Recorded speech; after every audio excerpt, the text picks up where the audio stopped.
lain-lain. Dalam bentuk presentasi juga bisa. Saya mungkin adik-adik sekalian sudah pernah dan pasti sudah akrab dengan istilah perubahan iklim ya di sini ya. Kalau adik-adik pernah baca atau pernah nonton film beberapa tahun yang lalu, itu film yang sangat mempengaruhi sehingga akhirnya orang punya kesadaran bahwa memang akan terjadi sesuatu yang benar-benar besar yang bisa mempengaruhi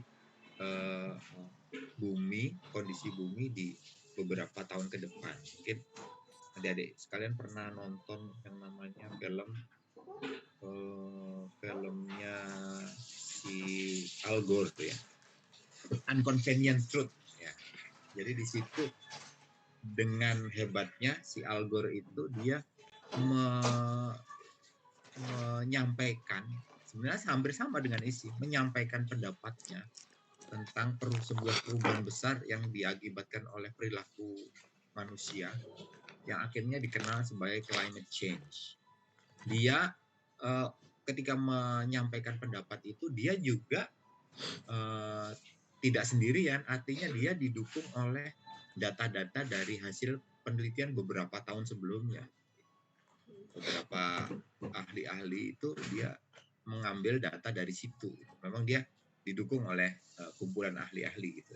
Jadi data-datanya memang benar-benar kuat sehingga orang ketika melihat film itu akhirnya di akhir filmnya, saya kebetulan waktu itu melihat tahun 2000 berapa 2015 kali ya. Gila ini filmnya meskipun isi film itu sebenarnya seperti presentasi gitu. Tapi begitu menariknya cara dia menyampaikan. Tentu saja sebelum dia menyampaikan pasti ada tulisannya kan. Menyampaikan itu dan disertai dengan data-data sehingga data-data itu dikemas sedemikian rupa sehingga data ilmiah kan kadang-kadang kita kan kaku dan sulit dicerna ya orang-orang lain, tapi dengan Al Gore dengan nyamannya dia bisa menyampaikan data-data itu kadang-kadang dengan bercandaan gitu. Tapi orang akhirnya iya benar datanya luar biasa. Oke, saya lanjutkan. Struktur esai itu yang seperti saya sampaikan, ada pendahuluan, isi atau pembahasan, ada simpulan atau penutup. Itu yang orang sering bilangnya kesimpulan.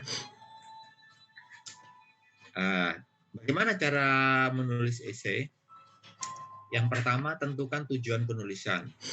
Maksudnya di sini itu sebenarnya yang mau kita sasar, yang mau kita tuju itu siapa ya?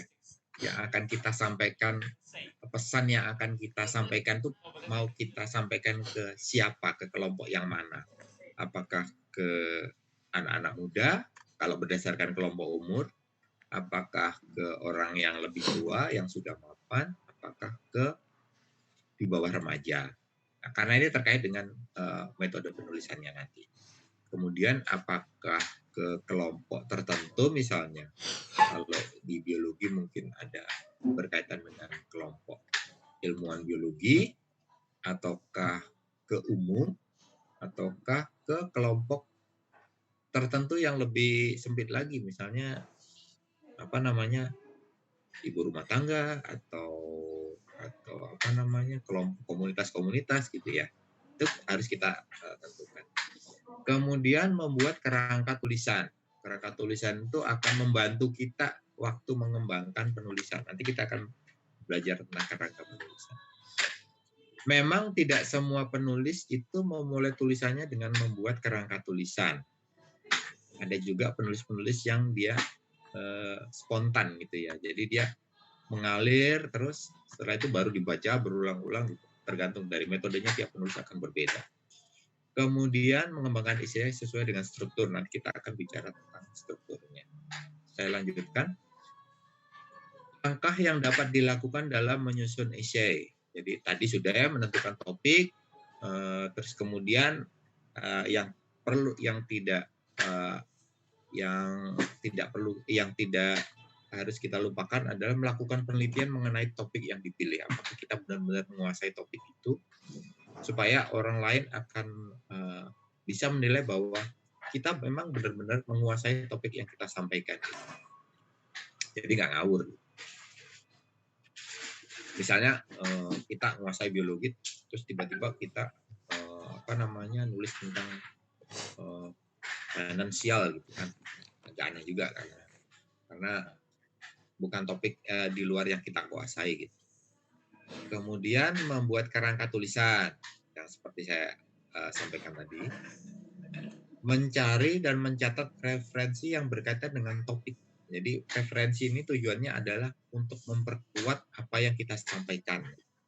Kalau kita belajar tentang tulisan ilmiah kan, kalau kita penelitian selalu ada tuh referensi ya. Referensinya sama, tujuannya adalah memperkuat apa yang kita sampaikan gitu.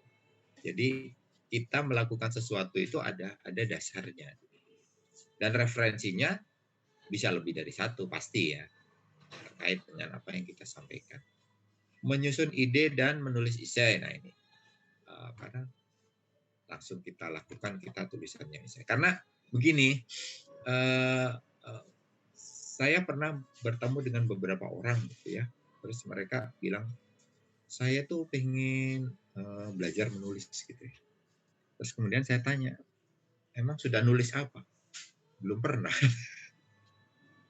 Artinya sebenarnya kalau kita belajar menulis itu ya tulis dulu gitu loh, supaya kita bisa tahu kekurangan kita ketika kita sudah membuat tulisan. Artinya tulisannya ada dulu gitu.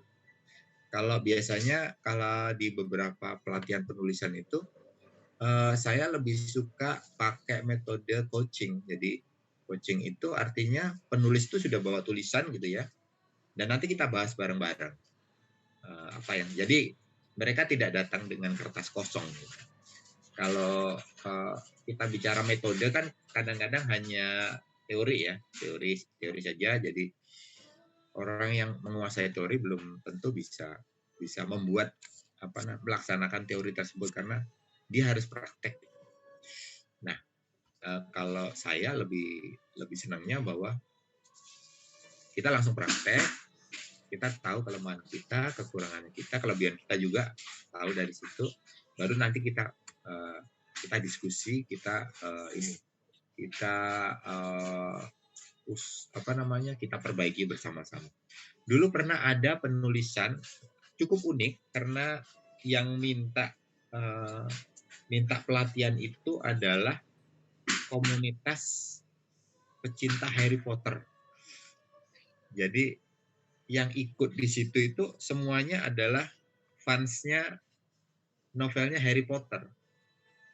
Jadi mereka ingin menulis sesuatu, tentu saja tidak jauh-jauh dari tulisan J.K. Rowling itu ya. Jadi mereka sudah bawa tulisan, semuanya sudah bawa tulisan gitu ya. Kebetulan pelatihannya 2 hari. Jadi ada beberapa penulis di sini yang jadi coaching. Jadi di hari pertama itu kita metode dulu, tapi mereka sudah bawa dari rumah, tulisannya sudah bawa. Metode dulu, beberapa metode gitu, sampai setengah hari gitu, 2 jaman lah, nggak lama. Baru setelah itu masuk ke grup, ke kelompok-kelompok itu, nah kita masuk langsung coaching. Artinya dari metode itu mereka dikembalikan lagi, apakah metode itu sudah sesuai dengan apa yang sudah mereka tulis. Nah setelah itu langsung kita lebih banyak bahas di tulisan yang mereka bikin gitu. Dan ternyata tulisannya bagus. Tinggal dikasih ini aja, dikasih polesan dari hasil metode itu cuma moles-moles aja. Setelah itu jadi akhirnya diterbitkan jadi sebuah buku tulisan mereka itu.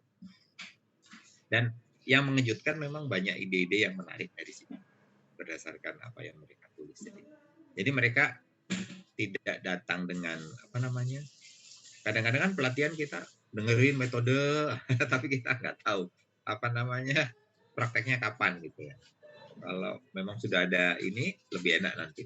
Mungkin nanti adik-adik sekalian nanti bisa setelah nulis atau mungkin sekarang sudah pernah nulis essay, jadi kita bisa diskusikan nanti misalnya di di email, bisa kita diskusi. Jadi kayaknya kurangnya di sini deh, kurang ini, atau ada kadang-kadang ada tulisan yang loncat-loncat gitu. Kita harus ngasih istilahnya kalau di penulis itu bridging, jadi ada jembatan dari satu alinea ke alinea yang lain sehingga tidak loncat gitu ya. Nah, ini saya menawarkan nanti kalau memang adik-adik itu sudah nulis yang berkaitan dengan apa yang kita bicarakan essay ini, mungkin nanti kalau pengen tanya atau diskusi gitu ya, saya juga ikutan belajar nanti, karena juga penulis kan selalu belajar juga. Oke, saya lanjutkan lagi. Referensi, tadi kita sudah ngomong referensi ya.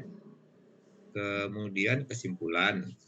Nah, yang dua ini yang tidak kalah tidak kalah pentingnya adalah kita jangan langsung setelah tulisan itu selesai sampai kesimpulan udah ditaruh gitu. Atau kalau kita mau tulisan itu di publish di majalah atau di surat kabar atau kalau sekarang kan banyak ya media online banyak. Kita mau masuk ke salah satu dari itu atau kita publish sendiri di blog kita sendiri atau di sosial media kita sendiri, sebaiknya tulisan itu dibaca ulang gitu. Karena kadang-kadang ada yang kelewat atau ada sesuatu yang kayaknya ini kurang lancar gitu, kurang mengalir, ada sesuatu yang ada istilah-istilah yang terlalu teknis atau bagaimana yang akhirnya harus kita ubah gitu. Jadi memang nggak bisa langsung selesai, tapi harus tetap dibaca ulang. Dahulu kala, saya kebetulan waktu dulu itu sering nulis di majalah Intisari. Sekarang ada versi online-nya Intisari. Salah satu penulis yang saya kagumi waktu itu namanya almarhum Pak Suseno. Jadi dia bilang ke saya gitu ya, kalau kamu selesai nulis apapun itu, artikel atau esai atau novel atau buku atau apa gitu, kalau bisa tulisan itu sehari setelah kamu nulis, kamu taruh tulisan itu di laci gitu kan. Nah, waktu itu kan memang belum ini ya, belum banyak, misalnya laptop belum ada waktu itu tahun 9 akhir-akhir 90-an itu kan belum akrab kita dengan, karena laptop masih mahal. Jadi kebanyakan nulisnya pakai tulisan tangan gitu. Tulisan ditaruh, kata Pak Slamet, tulisan sebaiknya ditaruh di laci. Sehari kemudian kita buka lagi lacinya dan kita baca gitu. Jadi ada jeda waktu istirahat, terus setelah itu lebih fresh dan kita baca ulang. Di situ akan kita ketemu kira-kira apa yang kurang dari tulisan. Kemudian menyusun referensi yang digunakan. Nggak semua esai harus kita nyantumkan kayak daftar pustaka gitu. Tapi ada beberapa yang menyantumkan itu. Bahkan penulis novel kadang-kadang mencantumkan daftar pustaka gitu. Agak unik juga. Kalau teman-teman pernah baca novelnya, salah satu novel yang terkenal, Jurassic Park, novelnya Michael Crichton. Michael Crichton itu selalu dia di halaman terakhir dia selalu menampilkan referensi. Jadi hasil penelitian apa, jadi kayak penelitian ilmiah gitu di novelnya itu, di halaman terakhirnya itu. Ini bukan sebuah keharusan, tapi paling enggak orang tahu bahwa dia apa yang dia sampaikan itu berdasarkan berdasarkan sesuatu yang bisa dipertanggungjawabkan, yang ilmiah. Kalau kita baca atau nonton Jurassic Park, sebenarnya idenya itu bermula dari penelitian ilmiah gitu lah. Tidak murni khayalan, tidak murni fantasi, tapi ada yang mendasari di situ. Ide untuk menghidupkan kembali dinosaurus memang ada di penelitian. Memang belum kita bisa wujudkan sampai sekarang karena DNA yang terlalu lama akan hancur gitu. Tapi kalau teman-teman baca beberapa tulisan akhir-akhir ini, ternyata ada DNA yang sempat dinosaurus yang sempat terawetkan, penemuan di Cina. Ya. Tapi memang harus ada penelitian lagi. Oke, karena saya orang biologi, jadi contoh-contohnya kebanyakan yang berkaitan dengan biologi ya, supaya adik-adik juga akrab juga. Tips, nah ini tips penulisan. Mulailah dengan menarik perhatian pembaca, sesuatu yang menarik, yang banyak kita sedang dibicarakan orang, yang mungkin agak kontroversial, mungkin yang bisa menarik orang ya. Kalau istilah sekarang itu, kalau berkaitan dengan penulisan itu mungkin yang viral gitu ya. Yang lagi viral itu apa? Ya. Karena apa? Karena kita menuliskan juga, kita media penulisan itu bersaing ya dengan tulisan yang lain gitu. Kalau kita nggak menarik, tulisan kita nggak dibaca sama orang. Kedua, tambahkan 1 atau 2 kalimat yang akan membawa pembaca pada pernyataan esai. Jadi paling tidak pertama itu sudah dipancing-pancing supaya orang tertarik dengan pendapat kita. Kemudian tutup paragraf dengan pernyataan esai. Jadi langsung kita sampaikan.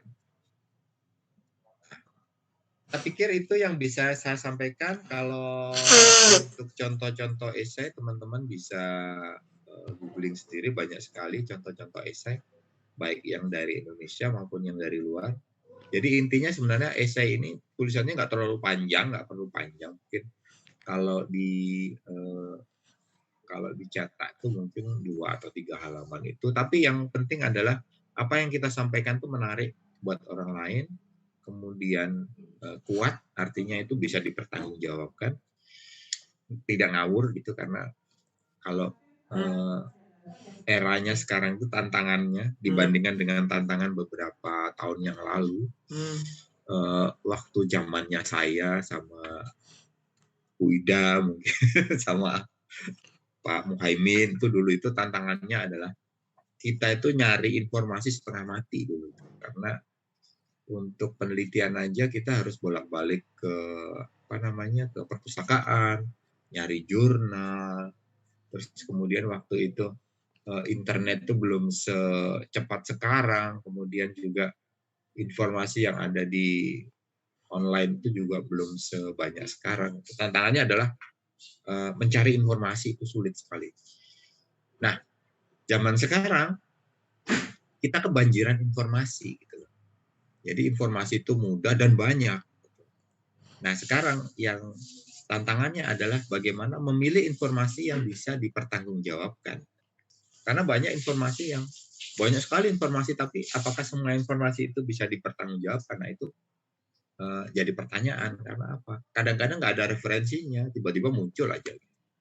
Terus kadang-kadang kontroversial, dan kalau kita nggak siap, kita akan tersesat gitu dengan informasi itu, karena banyak yang tulisan hoax macam-macam gitu ya, nggak ada dasarnya. Kemudian kadang-kadang, dan ini ada satu yang untuk teman-teman, karena teman-teman dari kalangan ilmiah ya, pseudoscience, tulisannya pseudo, jadi kadang-kadang seperti ilmiah tapi ternyata bukan gitu. Jadi seolah-olah itu seperti ilmiah dan bisa dipertanggungjawabkan, tapi ternyata bukan gitu. Jadi itu yang kita harus hati-hati gitu ya. Karena kan yang dihadapi oleh masyarakat kita ada gegar budaya. Jadi banyak sekali informasi sehingga akhirnya macam-macam sekarang, karena ada sosial media, ada ini, mungkin lewat WhatsApp grup, mungkin lewat sosial media yang lain ya. Kalau kita nggak hati-hati, itu kita akan tersesat, karena banyak informasi yang kadang-kadang membingungkan. Nah, itu mungkin saya nggak tahu apakah di di biologi ada satu ini ya, ada satu mata kuliah atau satu waktu di mana kita belajar tentang itu. Karena menurut saya itu sih penting ya. Ya mungkin nanti Bu Ida bisa diskusi juga tentang hal ini. Sementara itu materinya silakan kalau adik-adik mau menanyakan hal yang berkaitan dengan materi ini atau mungkin menanyakan hal yang lain yang berkaitan dengan penulisan. Oh, ini sudah ada tugas ya. Saya baru baca chatnya ya. Yang harus dibuat oleh mahasiswa. Ini maksudnya mereka sudah membuat atau sedang membuat atau bagaimana? Belum, Mas Kun. Jadi belum ya? kemarin itu karena banyak sekali tugas yang kemarin, akhirnya baru sekarang kita memberikan tugas dan tugas akhir. Jadi artinya tugas terakhir untuk mata kuliah ini itu adalah tanggal 17. Ya. Iya. Nanti isinya itu harapannya bisa dikumpulkan nanti tanggal 17 Desember itu. Oh iya. Akhir perkuliah, akhir semester ini ya, akhir semester ini untuk UAS biasanya kita kan, nah nanti setelah terkumpul nanti bisa dikirim ke Mas Kun untuk dijadikan apa ya, salah satu dari diskusi ya kali. Topik diskusi untuk ke depan, misalnya ada kuliah ini lagi, kita bisa diskusikan lagi. Nah ini barangkali kalau mahasiswa ada yang bertanya, silahkan ada kesempatan bertanya. Kita masih ada banyak waktu, langsung saja barangkali bisa raise hand atau menyebutkan namanya ya. Silakan. Jadi tugasnya nanti membuat IC-nya singkat saja, tidak terlalu panjang, maksimum 2 halaman seperti yang tadi disampaikan Mas Kun. Paling 2-3 halaman itu sudah cukup. Nah, ini kira-kira topik yang menarik untuk saat ini apa ya Mas Kun ya? Apa ya? Kalau sekarang sih kan kemarin kita baru ini ya, teman-teman sering ngikutin tentang berita lingkungan. Kemarin baru ada erupsi. Sebelumnya ada ini, ada COP di Glasgow berkaitan dengan climate change. Jadi ada apa namanya? Jadi climate change itu kan kita ada dua ya, mitigasi sama adaptasi gitu ya. Nah, yang kemarin itu yang berkaitan dengan mitigasinya, bagaimana kesepakatan negara-negara untuk mengerem emisinya sehingga apa namanya suhu udara itu enggak peningkatan panas nggak sampai 1,1 derajat Celcius. Nah itu mungkin bisa jadi juga materi karena kan berkaitan dengan apa namanya yang kita hadapi di masa depan. Mungkin erupsi juga bisa karena kan berkaitan dengan yang terdekat ya sama apa namanya sama adik-adik karena di Malang kan lumayan dekat meskipun jauh dari zona berbahaya ya. Zona berbahayanya kan di perbatasan Kabupaten Lumajang, Malang ya. Di Kabupaten Malang yang masih kena Ya, itu. Atau mungkin ada hal-hal yang lain misalnya sampah atau apa namanya plastik yang bisa jadi itu jadi sesuatu yang terkait lingkungan ya. Ya. Tapi kan ini untuk temanya di ini sudah ditentukan atau bebas?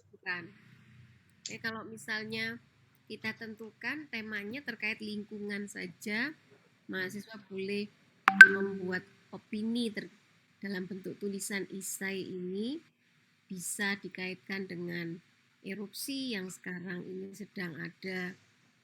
Karena kan kalau biologi luas ya, bisa ngomong teknologi ya, rekayasa segala macam gitu ya, bisa masuk ke terkait pertanian atau apa gitu ya. Flora faunanya. Ya. Jadi mungkin terkait dengan nanti rencana risetnya, mungkin kaitan dengan apa yang diinginkan begitu, itu bisa juga dijadikan satu tulisan barangkali menurut pendapat kita bagaimana itu ya, riset itu menurut pendapat kita. Nah, nanti setelah skripsi kan bisa tahu nih, ternyata kalau karya ilmiah ini begini nih hasilnya dari hasil data-data. Kalau kemarin kita beropini kan mungkin tidak melakukan sendiri, jadi kita hanya mengumpulkan informasi dari banyak orang gitu. Nah, kalau skripsi kan kita melakukan sendiri. Bisa membandingkan antara mana yang pendapat dari mengumpulkan saja, mana yang karya ilmiah dari hasil yang kita kerjakan. Nah, itu bisa mengetahui bedanya secara nyata di sana.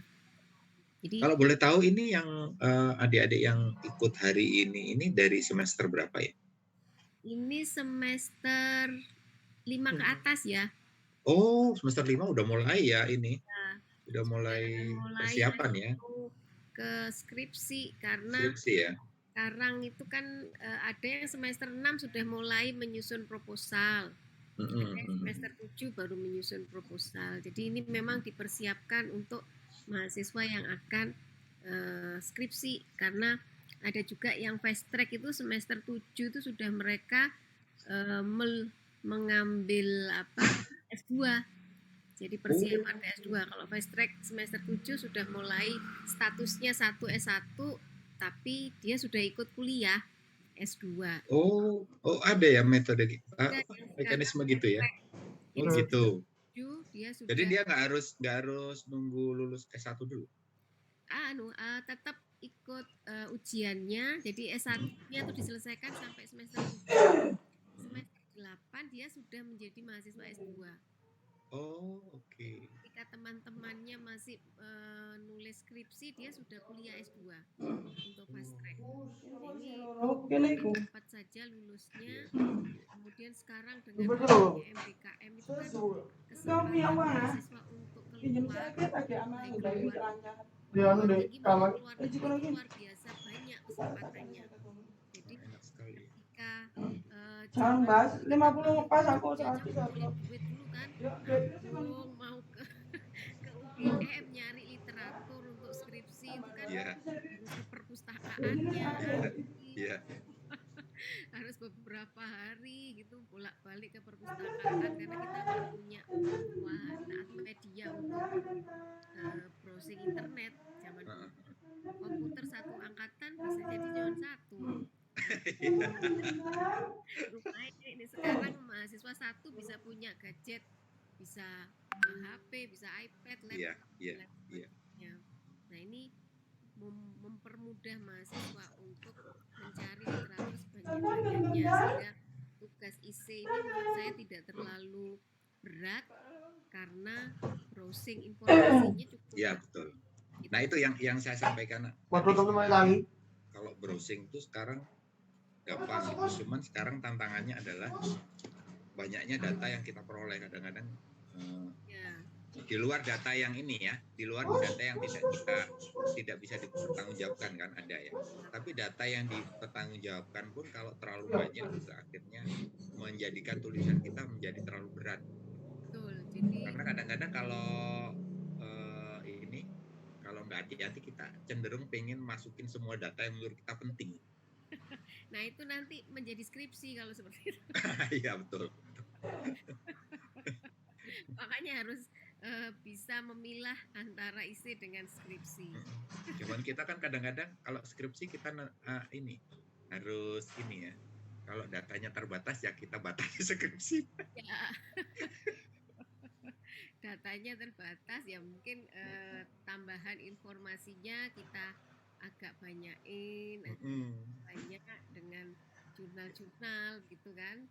Nah, kalau ISIP bisa jadi data bisa kita peroleh dari media sosial ya, bisa dari majalah juga kita boleh, tulisan orang lain juga bisa dijadikan rujukan.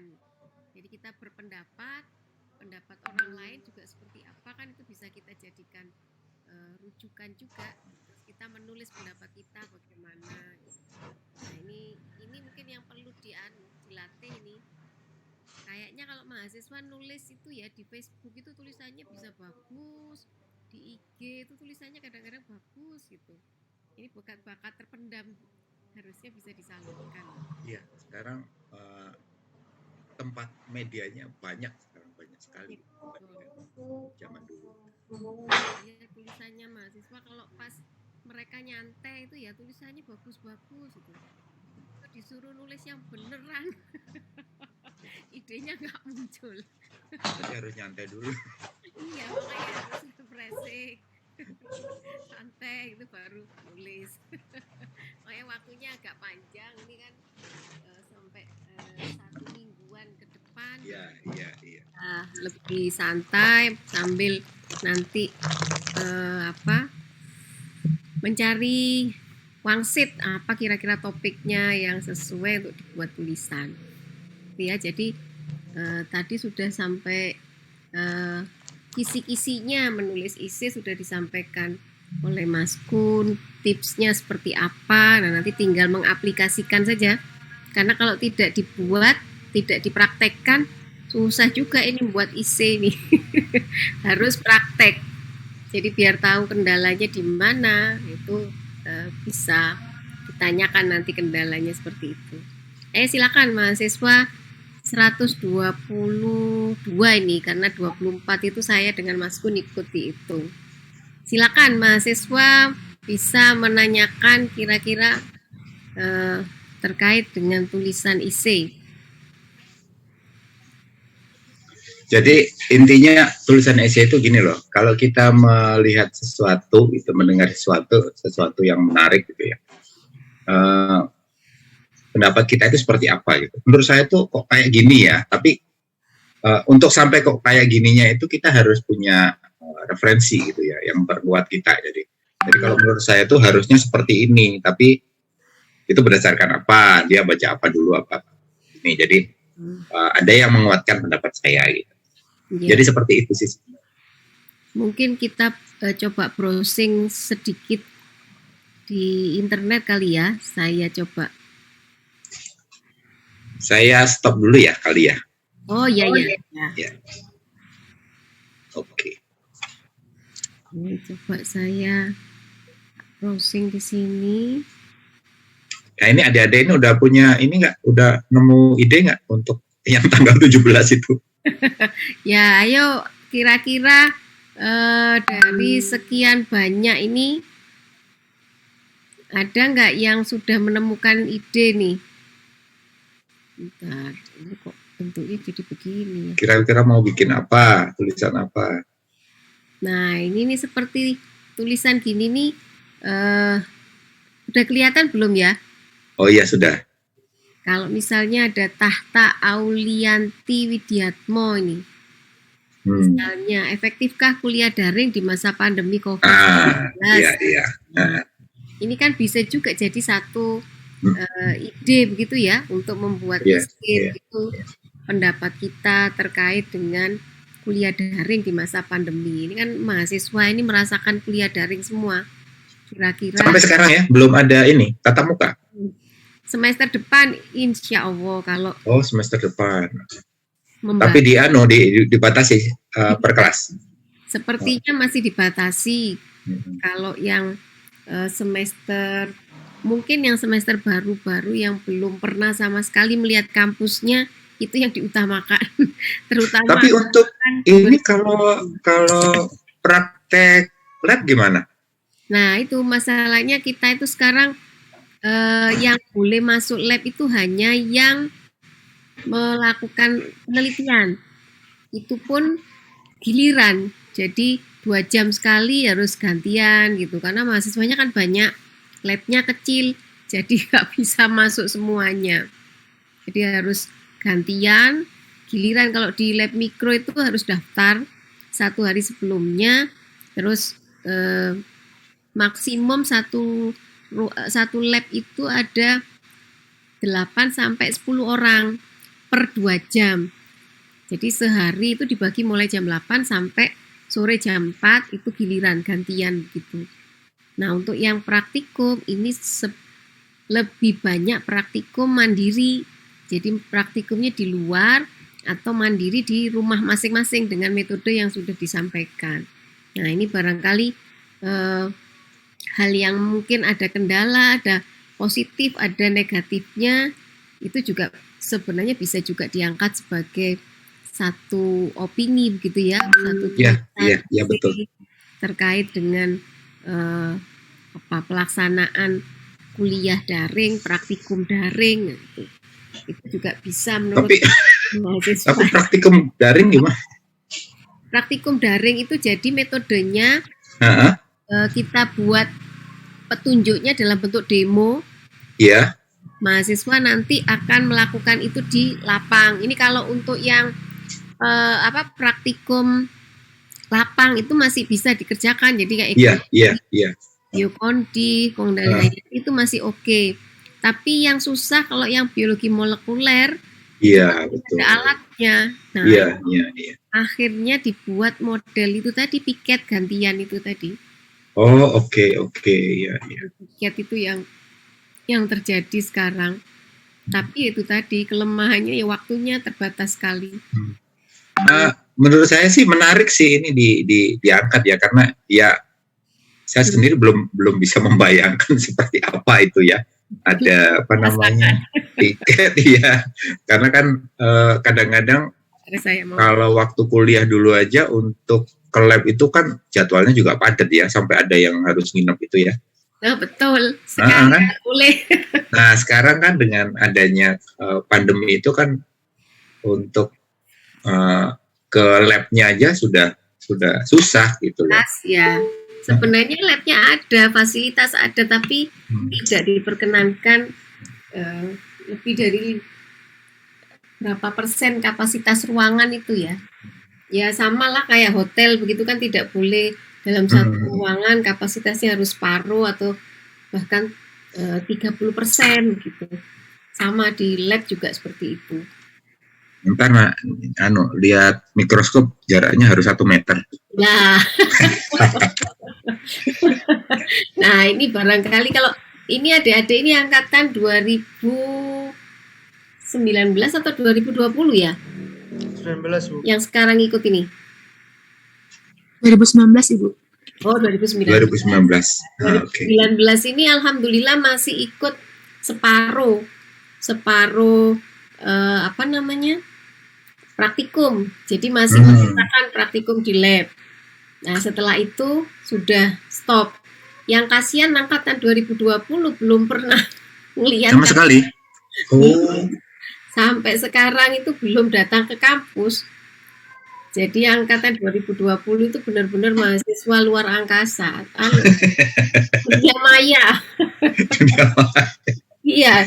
Sama temennya juga belum pernah ketemu ya. Pernah ketemu temennya, enggak pernah. Mungkin dia ketemu kalau pas ngerjakan tugas kelompok gitu, kalau rumahnya dekat gitu ketemu. Iya. Tapi belum pernah ketemu dosennya. Belum pernah lihat ruang kuliah.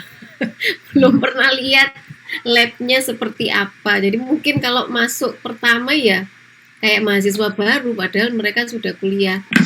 Tapi ada yang menarik juga, karena apa? Karena kan ada beberapa mahasiswa yang mungkin dari luar ya. Ya. Jadi dalam kondisi seperti itu dia nggak harus ke Malang gitu ya. Dia bisa kuliah di tempat tinggalnya gitu ya. Jadi yang di Pulau Kalimantan, Sulawesi itu mereka tetap bisa kuliah, tetap praktikum meskipun tidak harus datang ke sini. Nah, ini juga bisa dilakukan kolaborasi dengan lab-lab yang di dekat sana, misalnya dengan balai-balai. Itu ada mahasiswa yang melakukan praktikum itu karena dia punya kenalan gitu ya orang balai, jadi praktikum. Oke, menarik ya. Tapi harus ada seperti surat tugas gitu dari kampus, nggak perlu? Kalau pas kemarin yang kita kuliah kolaboratif partisipatif itu nampaknya karena kakaknya itu kerja di lab tersebut, jadi tidak menggunakan surat. Tapi ada juga yang perlu membuat surat terlebih dahulu, surat pengantar dari jurusan, sehingga mereka boleh menggunakan lab di sana. Nah, ini pengalaman yang tidak pernah kita rasakan dulu. Iya. Menggunakan lab-lab orang lain. Terus sekarang ini kuliah di tempat jurusan orang lain itu boleh kalau sekarang. Kalau dulu kan enggak boleh. Zaman kita kan enggak boleh kuliah di tempat orang lain, diusir mesti. Sekarang itu malah disuruh, jadi ada kewajiban 20 SKS bagi mahasiswa untuk kuliah atau praktikum mengerjakan 20 SKS itu di luar kampus. Bisa di luar kampus, bisa di dalam kampus tapi beda jurusan itu juga boleh. Oh, kalau di luar kampus berarti di kampus yang lain maksudnya gitu ya? Di perguruan tinggi yang lain gitu. Dari luar UB itu banyak yang kuliah di UB. Jadi mahasiswa luar UB dari perguruan tinggi lain itu kuliah di UB. Mereka memilih mata kuliah apa, nanti kita arahkan ke sana. Jadi kuliah selama 1 semester. Yang UB juga sama, jadi ada yang kuliah di luar UB, ada yang di UGM, misalnya ada yang bahkan ke luar negeri ini ada 64 kalau nggak 65 mahasiswa UB sekarang sedang tersebar di luar negeri untuk kuliah 1 semester. Di biologi ada 1 orang yang kuliah di Latvia, Eropa sana. Wih, selama 1 semester itu dia mengambil 20 SKS, nanti dikonversi nilainya menjadi mata kuliah yang ada di tempat kita. Ini gebrakannya Mas Mendikbud itu. Iya. Oh, bagus. Lepas dari kungkungan di dalam kampus, mereka bisa magang di industri sambil kuliah.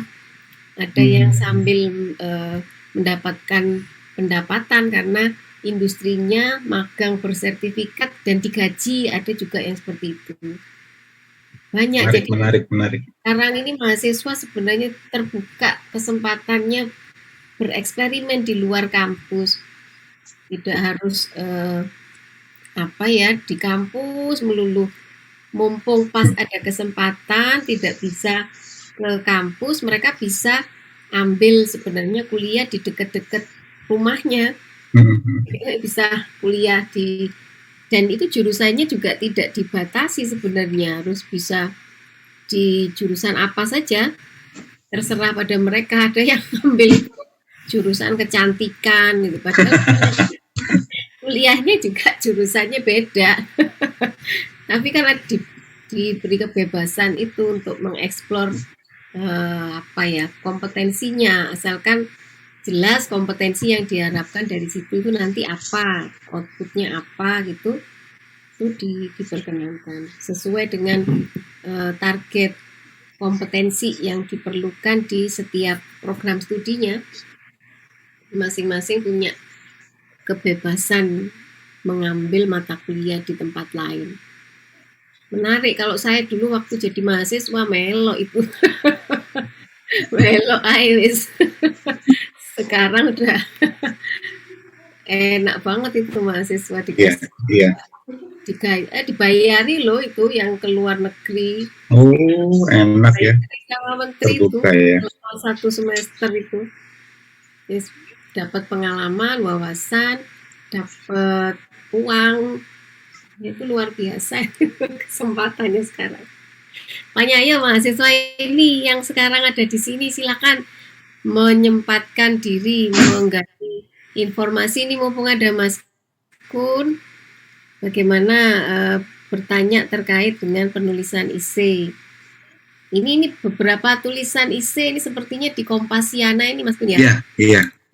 Mulai dari kuliah daring di masa pandemi ini menurut pendapat Tahta. Kalau yang ini mengenali jiwa yang bersedekah. Ini yang terkait dengan keagamaan ini ya, religi. Ini macam-macam ini tulisannya, IC-nya itu. Jadi kalau yang suka menulis bisa dikirim terbit di beberapa media massa begini kan lumayan ya Mas Iya, ya. iya. Selain melatih kita juga untuk nulis. Ya, tujuan kerinduan yang sama. Nah ini banyak terkait dengan kuliah Iya. kalau yang saya pikir belum banyak tuh yang nulis tentang belum banyak ya.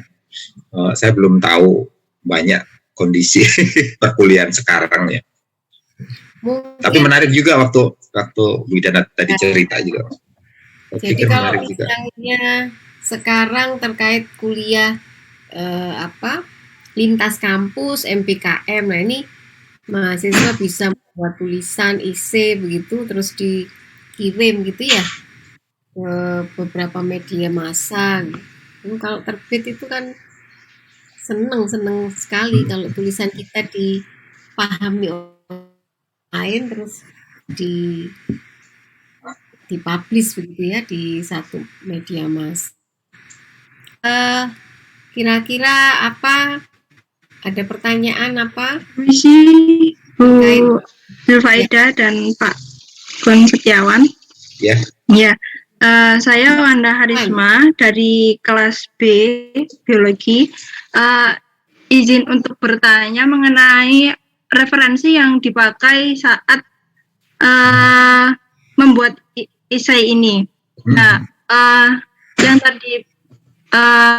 tadi disampaikan oleh Pak Kun itu kan pembuatan esai itu diawali dengan kita membaca sesuatu, namun kita mempunyai opini tersendiri yang kita hasilkan saat membaca suatu tulisan tersebut. Nah, yang saya tanyakan adalah apakah referensi tersebut harus apa ya?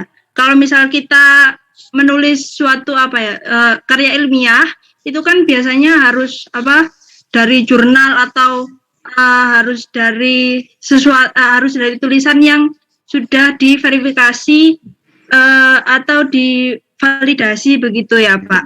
Namun kalau pembuatan esai ini apakah sama seperti itu atau bisa menggunakan tulisan-tulisan biasa yang belum divalidasi begitu Pak? Terima kasih. Terima kasih, menarik sekali pertanyaannya. Jadi kalau ini tergantung tulisan apa yang akan kita mau kita bikin gitu ya. Kalau tulisannya memang harus ilmiah, memang harus referensinya memang harus bisa divalidasi ya. Tapi kalau untuk tulisan yang misalnya saya sampaikan tadi misalnya tentang kalau kita mau nulis tentang erupsi gitu ya, erupsi Gunung Semeru gitu ya. Ya nggak harus dari jurnal atau dari apa, tapi bisa juga misalnya referensinya dari BMKG misalnya, karena mereka kan share informasi itu free ya kalau BMKG ya. Terus kemudian misalnya dari Satgas Tanggap Bencana bisa juga kita pakai referensinya mereka gitu ya. Jadi tidak harus semuanya dari referensi yang sudah divalidasi gitu. Tergantung tulisan kita, mau tulisan seperti apa. Ada juga tulisan-tulisan yang memang dia kalau di internet itu tulisannya itu berdasarkan hasil penelitian yang sudah divalidasi, tapi tulisannya populer, itu juga bisa dipakai. Banyak kan artikel-artikel yang science gitu kan sebenarnya mereka dari referensinya dari referensi yang sudah divalidasi, tapi ditulis kembali dalam bentuk yang lebih populer gitu. Nah, tulisan itu bisa dipakai buat referensi gitu. Gitu ya. Siapa namanya? Wanda ya? Gitu ya, Wanda. Iya. Ya. Baik, terima kasih Bapak atas jawabannya. Khawatirnya nanti jadi harus terbebani gitu tulisan nggak jadi. Ya. Dan kalau kita mau bikin tulisan nggak harus diawali dari membaca ya, mungkin dari dengar atau dari nonton atau dari lihat sendiri bisa juga itu dipakai sebagai ide untuk membuat tulisan gitu. Nggak harus dari membaca dulu. Ya baik Bapak, terima kasih. Sama. Ya, Ada lagi yang lain barangkali mahasiswa, silakan Adik.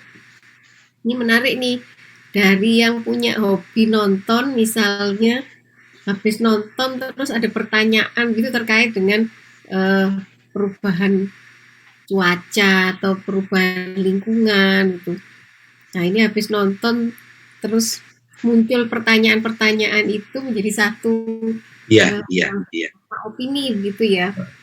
Nonton film yang hobi nonton dikaitkan dengan tulisan. Oh, tadi kok filmnya isinya itu ya. Nah, ini bisa jadi pertanyaan. Kalau zaman dulu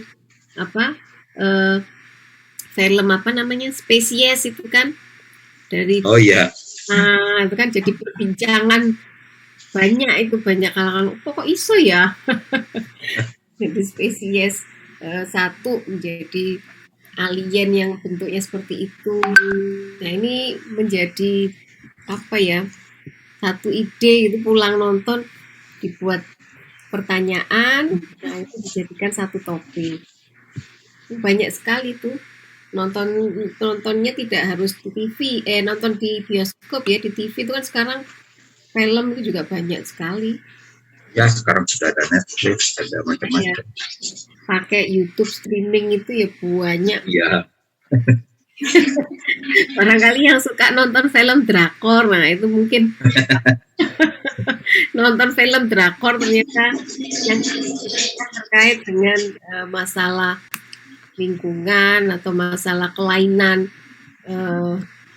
yang terjadi pada hewan yang tidak biasanya, itu juga mungkin bisa jadi satu ide juga terkait dengan apa yang kita amati menurut kita, atau mungkin pas lagi ngobrol dengan tetangga sebelah biasanya mitos-mitos, nah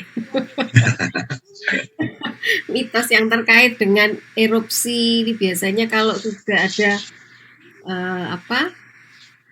hewan misalnya yang turun dari atas ke bawah sebelumnya atau beberapa hari sebelum erupsi, itu mitosnya akan ada bencana. Nah, itu dikaitkan dengan bukti-bukti yang ada, kita tulis, kemudian secara ilmiah itu apakah memang seperti itu. Nah, itu kan bisa juga jadi satu topik yang menarik ya untuk ditulis. Bagus banget. Sekarang misalnya banyak orang goes itu kan, ya. Dampak pandemi itu kaitannya dengan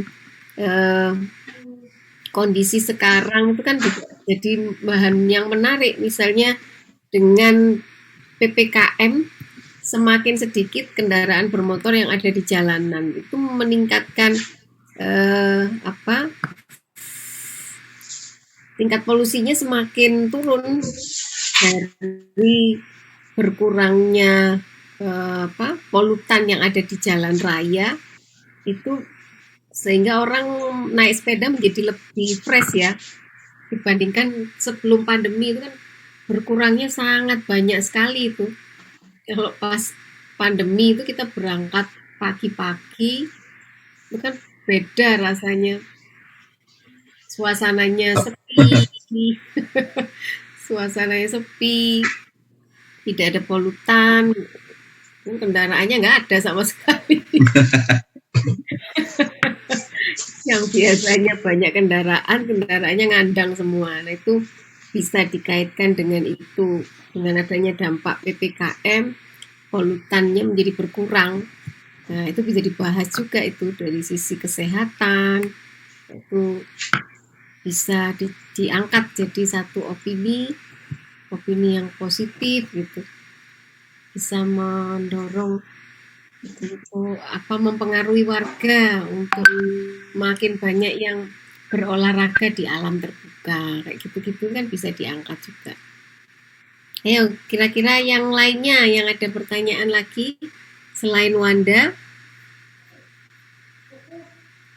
Ini ada yang punya hobi menulis nggak di antara 118 orang ini? Ada yang suka hobi menulis? Mungkin menulis di Instagram. Dari sekian banyak ini yang belum punya Instagram ada nggak? Sudah punya, Bu. Hanya punya semua. Ada yang belum punya Instagram dari 118 orang ini. Nah, kayaknya sudah semua nih, nggak ada yang angkat tangan. Nah, ini kan nggak ada yang angkat tangan ini, semuanya punya Instagram ini berarti. Loh, kan nggak ada yang angkat tangan, semua punya Instagram ini. Coba sih, kalau Anggita Rizky Utami, kira-kira Anggita Rizky Utami kira-kira punya Instagram nggak, Anggita? Mana nih orangnya? Anggita Rizky Utami. Ada di mana ini orangnya? Jangan-jangan tulisannya aja ini, anaknya ada di dapur ini. Mana Anggita? Anggita Rizky Utami.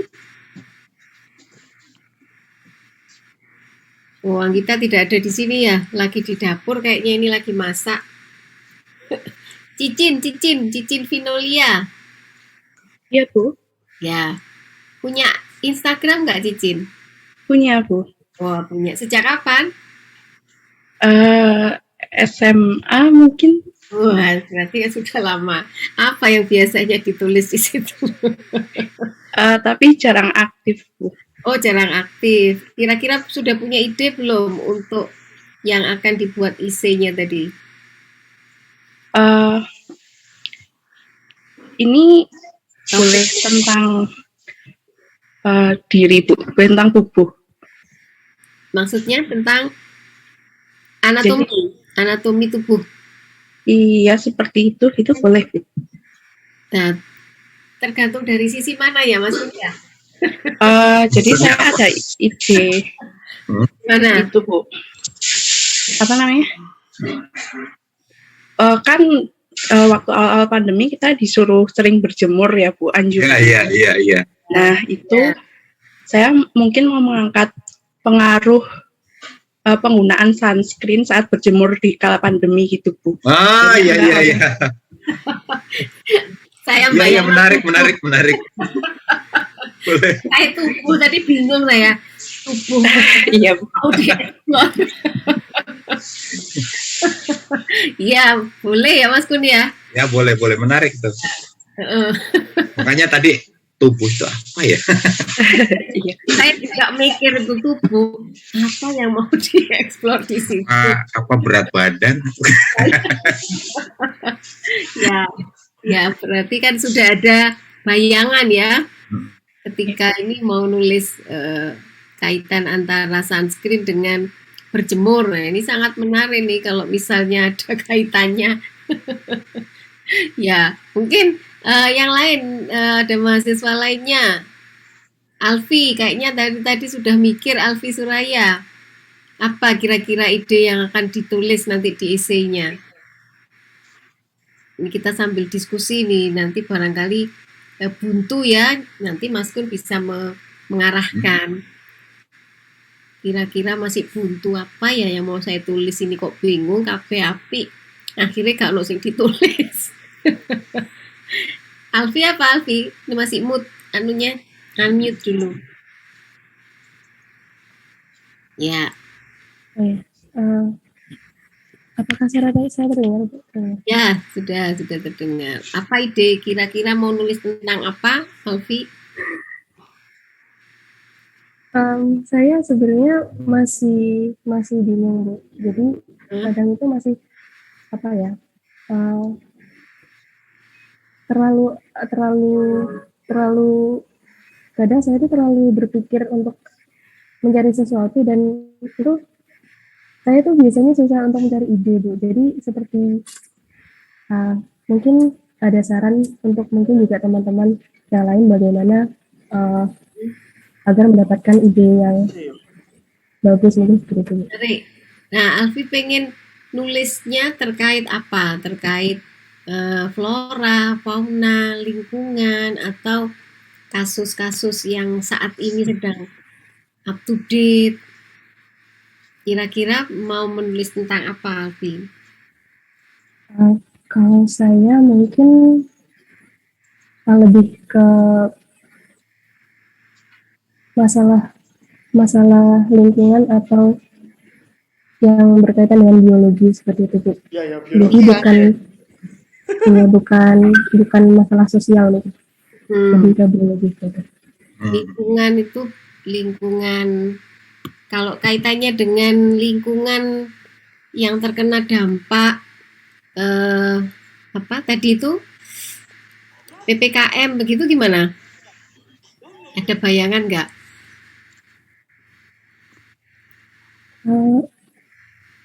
Mungkin saya apa ya, kurang tertarik. Iya, kurang tertarik ke biru. Kalau yang lainnya lingkungan apa koyo erupsi atau yang sekarang sedang kalau semisal seperti potensi pemecahan masalah, misal potensi alternatif untuk menggantikan bahan kimia. Nah, seperti itu apakah bisa dijadikan isu ya? Bahan kimia, Mas Kun. Menarik saya pikir ya, masih bisa. Di mana? Di Starbucks misalnya, lagi ngopi di Starbucks, sedotannya kan dikasih ke sedotan kertas tuh. Sedotan kertas berarti kan sudah reuse recycle ya. Kira-kira menggantikan bahan-bahan sintetik dari plastik. Nah, itu bisa diangkat juga. Bisa seperti itu. Menarik gitu ya. Dari hal-hal yang sederhana gitu ya. Jadi yang apa yang ada di sekitar kita, misalnya bahan sintetik. Kalau misalnya makanan sekarang itu kan orang menjadi praktis ya. Nyarinya yang praktis-praktis gitu. Semuanya banyak yang diganti dengan plastik. Lemper itu kan zaman dulu dibungkus daun singkong. Daun pisang. Kan lemper itu dibungkus daun pisang, itu kan cantik hijau. Sekarang kan diganti sama plastik. Nah, itu juga kan bisa juga dikomentari.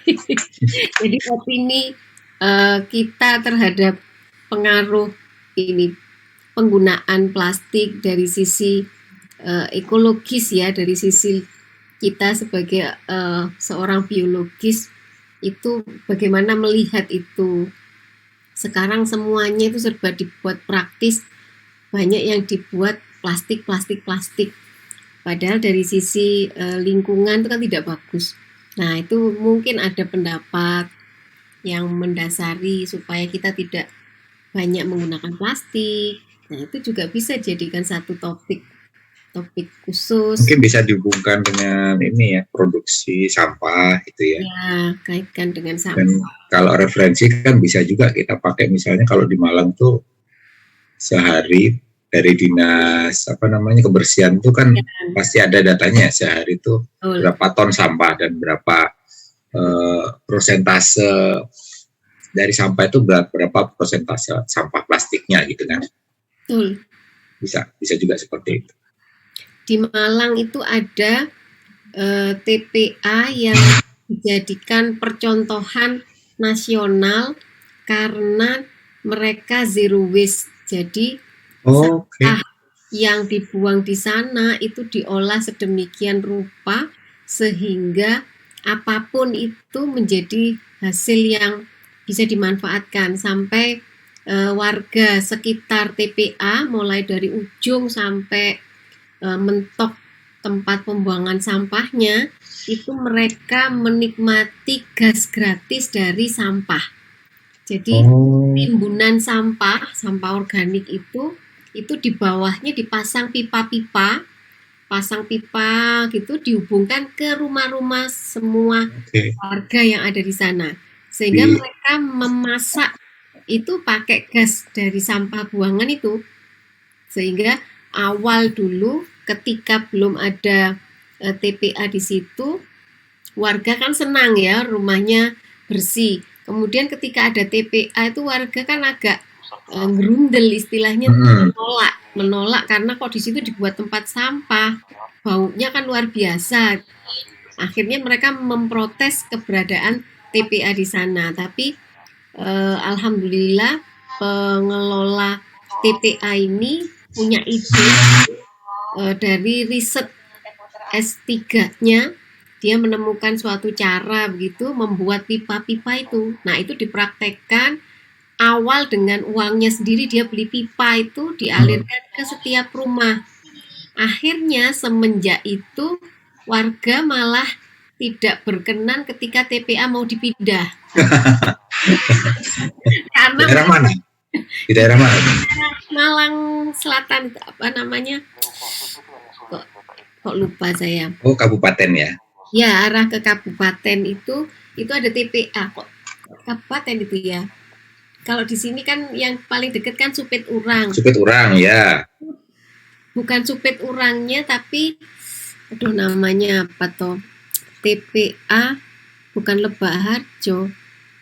Satu lagi namanya lupa saya. Nah, itu sekarang dijadikan percontohan di TPA yang lainnya karena bisa menghasilkan zero waste itu tadi. Jadi bahan bakar di setiap rumah itu gas yang tidak perlu beli, dihasilkan setiap hari Dari sampah ya. itu tadi. Dan itu warga yang awalnya menolak akhirnya mempertahankan, jangan sampai pindah karena Dipindah. sudah bisa mendapatkan bahan bakar dari sampah. Kemudian warga di sana itu bisa menyekolahkan anak-anaknya itu juga dari mengumpulkan sampah yang ada di sana dijual. Kemudian yang mengelola itu anaknya sampai sekolah mendapatkan beasiswa ke luar negeri ya karena mereka mengelola sampah itu. Oh iya iya. Luar biasa Bagus. manfaatnya, tidak hanya sekarang dijadikan tempat rekreasi di situ. Jadi kalau kita datang ke sana itu tidak seperti ke tempat sampah karena tidak berbau ya. Jadi ketika masuk itu tidak tercium bau yang menyengat seperti di TPA yang lain. Nah, jadi kita datang di situ melihat ditata dengan rapi, kemudian ada tempat pertemuan. Di tempat pertemuan itu ada contoh kompor yang dibuat dari bahan bekas, kemudian gasnya dari tempat pembuangan sampah. Pembuangan, iya. Luar biasa itu idenya, dipakai sekarang ini di mana-mana. Sekarang dia dipanggil kemana-mana untuk mendampingi membuat zero waste untuk TPA-TPA. Nah, itu juga bisa dijadikan topik yang menarik itu. Belum sampahnya diubah jadi energi ya? Iya, jadi hampir semuanya diubah jadi energi.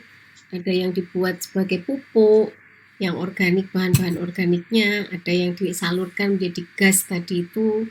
Kalau plastik-plastiknya mereka membuat hiasan-hiasan sepanjang TPA itu ya dari bahan-bahan yang ada di sana. Biasanya karena warganya sudah merasa cinta, jadi apapun gitu ya mereka bisa mengelola dengan baik. Kapan-kapan kalau ini main ke sana itu bagus.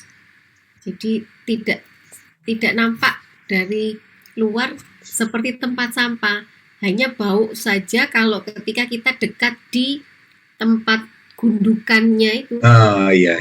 Masih baru datang itu kan, dibawa oleh truk-truk itu dilepaskan di situ. Nah itu bau karena kan masih barusan, jadi belum diolah sama sekali. Tapi kalau yang sudah agak dekat pengolahan itu sudah nggak ada baunya. Jadi ya luar biasa itu. Sampah yang tidak bermanfaat bisa bermanfaat untuk satu kampung itu. Di rumah-rumah warganya ada tandanya gitu. Jadi kalau ada tandanya NH3 atau NH4 gitu ya ditulisi begitu, itu berarti gasnya sudah dari tempat pembuangan sampah. Oh, oke. Ada tandanya. Semuanya sudah dikelola di situ. Baguslah kalau misalnya itu dikaitkan dengan topik isi yang menarik. Ya, ini masih ada lagi yang Alfi sudah punya bayangan ya sekarang ya. Kira-kira tadi penggunaan mungkin reuse atau recycle kaitkan dengan sampah tadi yang ada di sekitar aja, yang di sekitar rumah, di rumah atau yang di sekitar itu aja dibuat topik. sangat banyak kok. Ini Mas Yudis kayaknya sudah menemukan ide juga senyum dulu nih. Sudah ketemu idenya atau mendengarkan musik ini Yudis? Kalau ini sebenarnya dari tadi Bu, saya ingin membahas tentang kultur sih Bu, baik hewan maupun tumbuhan, tentang pengkulturan, walaupun itu sebenarnya nggak terlalu populer ya kalau untuk beberapa masyarakat, tergantung kayak kata tadi Pak Kun bilang, targetnya siapa, sasarannya kan begitu ya Pak. Ya. Nah itu, jadi saya pribadi mungkin walaupun nggak terlalu populer, mungkin saya mau coba angkat kultur itu Bu. Kultur ya. Ya mungkin bayangan saya yang agak sedikit kelewatan jadi buat saya ketawa gitu, karena terlalu jauh, kadang bisa jadi begitu. Nggak mungkin karena nggak terbayangkan, karena kita sendiri kadang-kadang punya beban ini, nanti kayak kalau ditulisnya kayaknya ini ya kurang dikenal sama masyarakat, jadi nanti kasih tulisannya nggak ada yang baca. Tapi kan kita, tapi orang kan nggak bisa membayangkan karena dia juga nggak punya informasi tentang itu juga kan. Belum pernah gitu. Betul. Jadi mungkin nanti kalau kita, mungkin satu kali tulisan belum terlalu populer ya, tapi kalau beberapa kali tulisan orang jadi terbuka. Oh iya, ternyata bisa ya, ternyata ada ya yang seperti itu gitu. Nah ini ide menarik nih. Nanti tulisan semua mahasiswa ini saya coba berikan ke jurusan. Jurusan itu kan punya website. Nah, bisa kita tampilkan tulisan setiap orang ini, bisa setiap hari atau 1 minggu sekali gantian. Tulisan siapa yang diupload. Ini hasil tulisan teman-teman sendiri. Nanti kan banyak juga yang membaca websitenya, rekan-rekan yang tidak mengambil mata kuliah ini kan juga ikut membaca. Nah, dengan demikian kan yang mula-mula tidak pernah terdengar, mula-mula tidak pernah dibaca, akhirnya kan menjadi dibaca. Paling tidak oleh warga internal jurusan biologi. Ya, kalau di internet, apalagi di website biologi itu kan sekarang sedang diamati ya oleh asesor, baik asesor internasional ASIIN maupun asesor akreditasi nasional. Ini kan sedang melihat websitenya biologi. Nah ini nanti tulisan teman-teman mahasiswa ini coba saya sampaikan ke Pak Ketua Jurusan, ke Sekretaris Jurusan untuk diupload di website. Jadi di website itu mungkin bisa gantian, berapa hari sekali, siapa tulisan siapa, begitu. Nah nanti dari situ kita bisa mulai belajar menulis ya Mas Kun ya, di website kita sendiri, gantian yang nulis, barangkali nanti ada yang tertarik begitu, nah bisa dihubungi, kalian bisa jadi cikal bakal penulis gitu ya.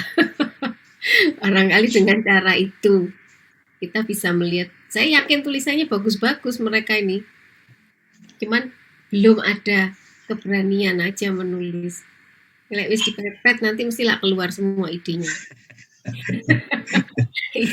Permisi Bu Zulfaida, mohon maaf memotong. Ini kami angkatan 19 mau ada ujian UAS untuk biologi molekuler Bu, 1 menit lagi. Ya, karena itu sudah lewat dari 9.15 ya. Oke, mohon maaf karena kenaan ngobrol sama Mas Kun akhirnya kelewat jamnya. Ya, saya ucapkan terima kasih kepada Mas Kun yang sudah memberikan informasi